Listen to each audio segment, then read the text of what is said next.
L'autre jour, un restaurateur est venu chez moi pour imprimer des documents. Il était opposé à l'abolition du PEC et il m'a confié quelque chose de très simple. Si la moitié de ses employés, les résidents temporaires, doivent partir, son restaurant ne pourra plus fonctionner. J'ai partagé cette réalité dans une vidéo et quelqu'un a commenté « Si la compagnie ne peut pas survivre sans sous-pays du monde, elle ne mérite pas de survivre. » Je comprends cette réaction vraiment, mais permettez-moi d'expliquer avec respect et douceur. Dans la restauration, comme dans beaucoup de petits commerces, on paye exactement le salaire minimum fixé par le gouvernement. C'est la loi et personne n'est sous-payé. Le salaire minimum n'est pas une décision personnelle du patron.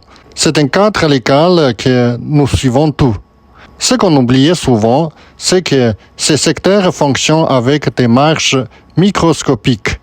Le patron est souvent celui qui arrive le plus tôt, qui part le plus tard. Ici, on calcule son revenu à l'heure. Il atteint à peine le salaire minimum lui-même.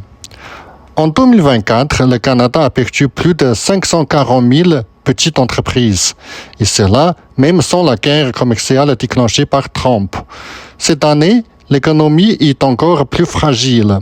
Beaucoup d'autres commerces vont fermer.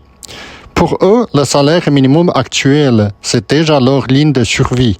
Au-delà, tout s'effondre. Et quand une petite entreprise meurt, ce ne sont pas seulement des chiffres qui disparaissent. Ce sont des familles sans revenus, des employés qui n'arrivent plus à payer leur loyer, des enfants qui voient leurs parents s'inquiéter pour la nourriture. Avant de juger, essayons simplement d'avoir un peu de compassion.